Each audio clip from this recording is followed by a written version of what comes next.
नमस्कार और आप सभी को नए साल की बहुत बहुत शुभकामनाएं। नया साल 2021 एक ऐसे समय में शुरू हो रहा है जब देश को तमाम तरह की चुनौतियों का सामना है। कोविड का 2020 अभी अभी ख़त्म हुआ है और उस 2020 ने देश के हर एक कोने में, देश के हर एक नागरिक के सामने जो चुनौतियां खड़ी की हैं वो आप सब जानते हैं।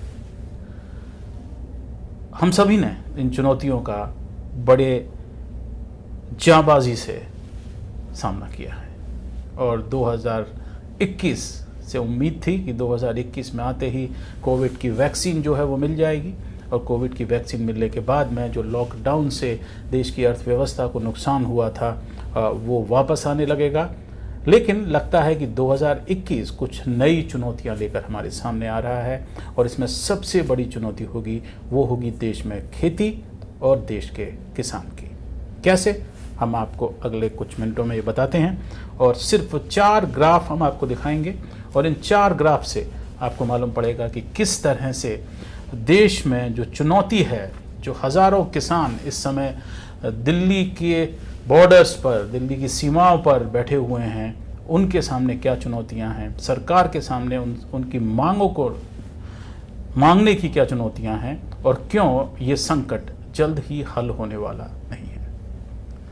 किसानों का एजिटेशन, किसानों की जो हड़ताल है, किसानों का जो आंदोलन है वो ख़त्म हो सकता है, लेकिन किसानी में जो समस्या है वो भयंकर है और उसे ख़त्म होने में कई साल लग जाएंगे। हम शुरुआत करते हैं 1971 से कि 1971 से लेकर के अब तक हिंदुस्तान में क्या हालात रहे हैं। आप इस ग्राफ को ज़रा ढंग से देखिए। इस ग्राफ में ये बताया गया है कि किस तरह से जो मार्जिनल, हमारे बिल्कुल जो हाशिए पर जो किसान हैं, उनकी संख्या कैसे बढ़ी है। देश में कुल इस समय 14 करोड़ 60 लाख लैंड होल्डिंग्स यानी खेत हैं, तो आप कह सकते हैं कि 14 करोड़ 60 लाख किसानों के परिवार हैं। इसमें जो ऊपर नीले रंग की आपको ग्राफ दिखाई दे रहा है, उसको अगर देखें तो मालूम पड़ेगा कि 1970-71 में सिर्फ 3,62,000 लैंड होल्डिंग्स हुआ करती थी, जो कि मार्जिनल थी, यानी कि वो 1 हेक्टेयर से भी कम की थी। यानी कि छोटे किसान जो अपने खेत से सिर्फ अपने घर का, अपने घर वालों का जीवन यापन कर सकते हैं और उसी में उनको काफ़ी समस्याएं आती हैं। तो वो मार्जिनल जो छोटा खेत है वो, उसकी संख्या अब लगभग तिगुनी हो गई है, यानी कि 9 करोड़ 98 लाख पहुंच गई है। आप इसे भी देख सकते हैं। सरकार ने पिछले दिनों में एक स्मॉल और सेमी मीडियम और मीडियम और लार्ज, ये अलग अलग तरह की लैंड होल्डिंग्स यानी खेती के जो खेत हैं उनकी परिभाषाएं दी हैं और इसमें ये भी साफ दिखाई दे रहा है कि किस तरह से जो बड़े खेत हैं, जो लार्ज हैं, उनकी संख्या घट के आप समझ सकते हैं कि 29 लाख से घट करके 8 लाख पर पहुंच गई है। जो मध्यम श्रेणी के हैं उनकी संख्या भी 79 लाख से घट करके इस समय अब आप देख सकते हैं कि कोई 54 लाख तक पहुंच गई है। और जो सेमी मीडियम जो हैं उनकी संख्या थोड़ी सी बढ़ी है और ये इस वजह से हुआ है कि परिवार जो हैं उनके अंदर ये बंट गए हैं। अब 9 करोड़ 98 लाख आप जो देख रहे हैं संख्या इन किसानों की, इन संख्या को अगर देखें तो इसमें अब एक नया हम आंकड़ा आपको दिखाते हैं कि 2070-71 में देश में हमारी जो जीडीपी है, कुल हमारा जो घरेलू उत्पाद है, उसमें 42% हिस्सा खेती का हुआ करता था, जो कि अब घट करके 18% रह गया है। तो आप समझ सकते हैं 2 चीज़ें एक साथ, एक तो हमारे खेत छोटे हो रहे हैं और दूसरा खेत छोटे होने की वजह से उनसे जो आय है वो कम हो रही है, और तीसरा ये कि हमारी जो मैन्युफैक्चरिंग है और हमारी जो सर्विसेज इंडस्ट्री है वो तेज़ी से आगे बढ़ रही है। लेकिन इसमें एक बात साफ है और वो ये बात साफ है कि देश में, जिसे हम कह सकते हैं, जो केक है उसका दायरा बढ़ता जा रहा है, केक बड़ा होता जा रहा है, हमारी जीडीपी जो है वो तेज़ी से आगे बढ़ रही है, लेकिन उसमें जो किसानों का हिस्सा है वो लगातार कम होता जा रहा है। और मज़े की बात इसमें यह है कि किसानों का हिस्सा आप अगर देखें तो उसमें 80% लोग हिंदुस्तान के 2070-71 में वो ग्रामीण क्षेत्रों में रहते थे, रूरल इंडिया में रहते थे। उनकी तादाद अब 80% से घट करके 68% हो गई है। और लेकिन जो जीडीपी का हमारा हिस्सा था उसमें वो 80%, 42% जीडीपी थी, उस पर अपना जीवन यापन करते थे। लेकिन अब जो 68% लोग गाँवों में रह गए हैं और ज़्यादातर खेती से अपना जीवन यापन करते हैं या खेती से जुड़ी हुई गतिविधियों से अपना जीवन यापन करते हैं, वो अब सिर्फ 18% जीडीपी के ऊपर अपना जीवन यापन कर रहे हैं। तो ये हिंदुस्तान में मोटे शब्दों में किसानों की गरीबी की, किसानों के आक्रोश की और किसानों के आंदोलन की कहानी बयान करता है। तो एक तो ये बात हुई हिस्ट्री की, और इसमें अगर सरकार और सभी सरकारें जो हैं, जय जवान जय किसान से लेकर के अब हम देखें तो रोज़ नया नारा किसानों के बारे में आ रहा है, रोज़ कोई ना कोई नई स्कीम जो है वो किसानों के बारे में आ रही है। और साथ ही सरकार ने जो 3 नए कानून बनाए हैं किसानों के हालात सुधारने के लिए, जिसके खिलाफ किसान खुद खड़े हुए हैं, वो सब किसानों की भलाई के लिए हो रहा है। लेकिन किसानों का जो हिस्सा है हमारे देश की आय में, हमारे देश के विकास में, वो लगातार कम होता जा रहा है, हालांकि उनकी संख्या बढ़ रही है। ये एक बहुत बड़ी समस्या है और इसका निदान हमने अभी तक नहीं किया है। इसका निदान सिर्फ एक ही तरीके से हो सकता था, जिसकी भरपूर कोशिश सरकारों ने की है, और वो ये था कि किसान को उसके उत्पादन का उचित मूल्य दिया जाए। एमएसपी जो है, मिनिमम सपोर्ट प्राइस, ये तय किया गया, अलग अलग चीज़ों पर दिया गया। लेकिन अगर हम देखें, और ये ADRTC बेंगलोर के प्रोफेसर प्रमोद कुमार के आंकड़े हैं, और उनका ये कहना है कि अगर सरकार सभी तरह के खाद्यान्न पर MSP लागू करती है, और इसमें साथ में तिलहन भी शामिल है, ऑयल सीड्स, तो आप देख सकते हैं कि उस पर खर्चा जो है सरकारों का कितना होगा। ये आप देखिए, अगर इसमें तो 80-81 से ये है, 80-81 से लेकर अब तक की बात है, 80 में सिर्फ 19,000 करोड़ का खर्चा था, जो अब बढ़ करके 19-20 में अगर सरकार मिनिमम सपोर्ट जो है वो किसानों को देती है, न्यूनतम समर्थन मूल्य जिसे हम कहते हैं वो देती है, तो उसे 7,68,000 करोड़ रुपए जो हैं वो खर्च करने पड़ेंगे। अब ये देखिए कि सरकार कर क्या रही है और क्यों किसान आंदोलन पर मजबूर हैं, और वो क्यों MSP के ऊपर अड़े हुए हैं। इस साल जब बजट पेश हुआ कोरोना से पहले फरवरी के महीने में, तब हम आपको बताते हैं कि उस बजट में क्या हुआ। ये आप देखिए कि ये फूड कॉरपोरेशन ऑफ इंडिया का जो डेट है, उनका जो ऋण है और जो बकाया है सरकार के ऊपर, वो किस तरह से लगातार ऊपर जा रहा है।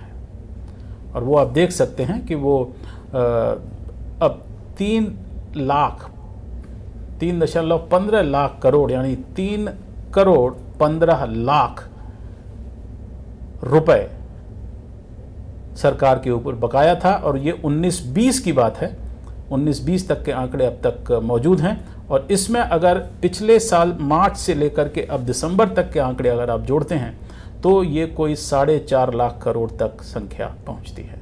यानी कि फूड कॉरपोरेशन ऑफ इंडिया, जो कि किसानों को MSP देती है, उनके धान के बदले, उनके गेहूं के बदले और बाकी चीज़ों, जो 24 चीज़ें हैं जिनके ऊपर MSP लागू होता है, उनके बदले, तो वो इतने बड़े ऋण में हैं और सरकार ने FCI का ये पैसा जो है वो नहीं दिया है। कहा यह जा रहा था कि जब बाज़ार खुल जाएंगे नए कानून लगने से, तो इस मिनिमम सपोर्ट की कोई ज़रूरत नहीं पड़ेगी, क्योंकि किसान को उचित मूल्य वो बाज़ार के दामों से मिल जाएगा। लेकिन चूँकि किसान को बाज़ार के दामों से उचित मूल्य नहीं मिल रहा है, इसलिए वो न्यूनतम समर्थन मूल्य सरकार से लेकर के मंडी में अपना अनाज जो है वो बेचते हैं। अब आप अगर देखें तो इस साल की शुरुआत में फरवरी में सरकार ने जो एस्टिमेट है बजट के अंदर जो था उनका, वो था 77,982 करोड़ 77,982 करोड़ रुपया सरकार ने ये एलोकेट किया है, आवंटन इसका किया है एमएसपी के लिए, एफसीआई को देने के लिए। अब मज़े की बात यह है कि हम एक साल अगर पीछे जाएं 19-20 में, यानी कि 19 में जो बजट आया है उसमें अगर हम जाएं तो उस साल सरकार ने जो एलोकेट किया था वो 1,51,000 करोड़ किया था। उसको रिवाइज किया गया और उसे 75,000 करोड़ पर लाया गया, यानी लगभग आधा। और कुल जो रिलीज किया सरकार ने वो 1,19,000 करोड़ किया। और इस साल जो एलोकेशन है वो सिर्फ 77,000 करोड़ है। तो इसमें आप देख सकते हैं कि रिवाइज्ड एस्टिमेट्स अभी नहीं आए हैं कितने हो सकते हैं, लेकिन सरकार के पास पैसे नहीं हैं। और अब पहले तो वो कम से कम बजट में एलोकेट किया करती थी, लेकिन अब उन्होंने जो एलोकेशन है एफसीआई के लिए, किसानों का अनाज खरीदने के लिए, उनको न्यूनतम मूल्य देने के लिए, उसके ऊपर एकदम से उसे आधा कर दिया है। और यही डर है इन किसानों का, जो चाह रहे हैं कि सरकार उनको लिखित में ये बात दे कि एमएसपी जो है वो लागू होना जारी रहेगा। और दूसरी किसानों की जो मांग है, ये 3 जो नए कानून आए हैं ये वापस लिए जाएं, ये उस पर भी अड़े हुए हैं। और देखना यह है कि आने वाले दिनों में बातचीत में कोई हल इस पर निकलता है या नहीं निकलता है। लेकिन अगर हल निकलता भी है तो किसानों की जो त्रासदी है वो 2021 में खुलकर सामने आएगी, क्योंकि पहली बार मुल्क में इतने बड़े पैमाने पर किसानी, कृषि, खेती के बारे में बातचीत हो रही है।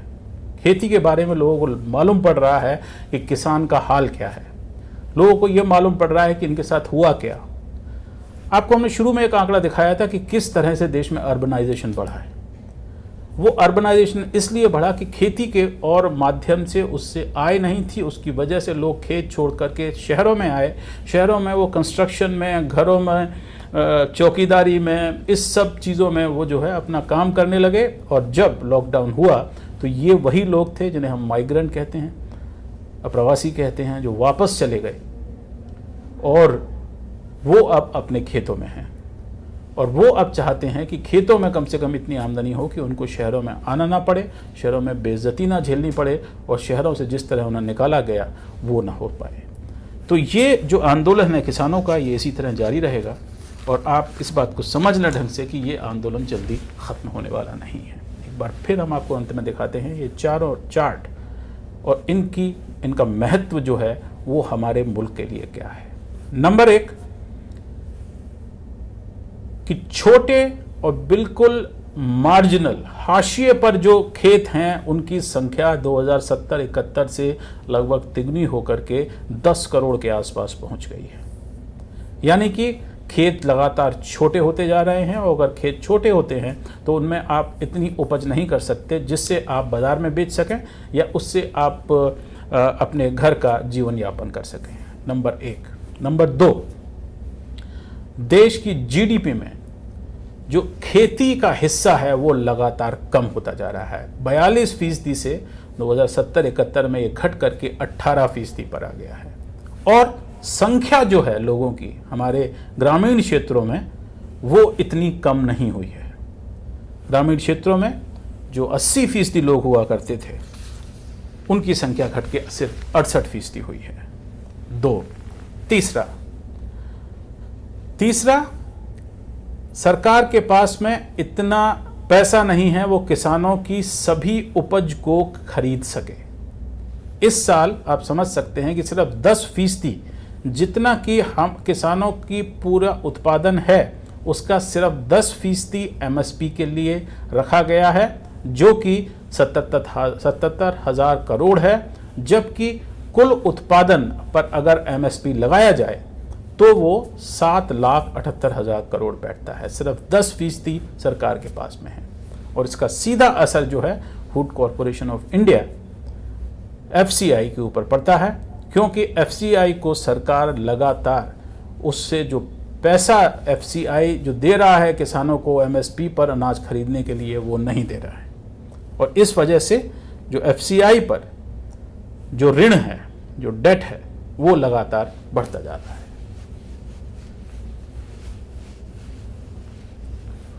ये से आप देख सकते हैं, ये 19-20 तक के आंकड़े हैं, मार्च तक के, जिसमें कि 3,15,000 करोड़ रुपया जो है वो FCI के ऊपर बकाया है सरकार का। सरकार के पास इस समय पैसे नहीं हैं। आपको मालूम है कि कोरोना और लॉकडाउन के बाद में जो टैक्स का सरकार का जो पैसा है, जो रेवेन्यू है, जो आमदनी है, वो लगातार कम हुई है। और उसके बावजूद सरकार ने इस साल भी MSP पर खरीदारी की है, लेकिन कुल अगर आप इसको देखें तो FCI जो है उसका ऋण जो है वो लगातार बढ़ता जा रहा है। आप समझ सकते हैं कि हमारा जो बजट है देश का वो कोई 30 लाख करोड़ के आसपास बैठता है। हमारा जो बजट है देश का वो कोई 30 लाख करोड़ के आसपास बैठता है और उसका 10% से भी ज़्यादा 3.5 लाख करोड़ और इस साल के अंत तक कोई 4.5 लाख करोड़ सरकार का FCI के ऊपर बकाया है। यानी कि अगर सरकार किसानों से MSP पर अनाज खरीदती है तो वो अपना बजट नहीं बना सकती। ये सबसे बड़ी समस्या है और देखना ये है कि हमारी सरकार इस इतनी बड़ी समस्या से कैसे निपटेगी, क्योंकि इसके ऊपर कोई 68% देश की जनता का भविष्य और वर्तमान निर्भर करता है। तो नए साल में 2021 में ये बहुत बड़ा एक चैलेंज, बहुत बड़ी एक चुनौती हमारी सरकार के लिए है, हमारे देश के लिए है। और देखना ये है इससे हम कैसे निपटते हैं, क्योंकि इससे आने वाली जो बड़ी चुनौती है वो ये होगी कि देश में हमने कहा है कि 81 करोड़ लोगों को खाना दिया जाएगा, खाद्यान्न दिया जाएगा, राइट टू फूड के अंतर्गत। वो हम अगली कड़ी में उसके बारे में बात करेंगे। और अगर FCI के पास में खाद्यान्न नहीं होगा तो आपकी राशन की दुकानों पर करोड़ों लोगों को खाद्यान्न, खाना पीना कैसे मिलेगा, इस पर आगे बात करेंगे 2021 में। आज इतना ही, नमस्कार।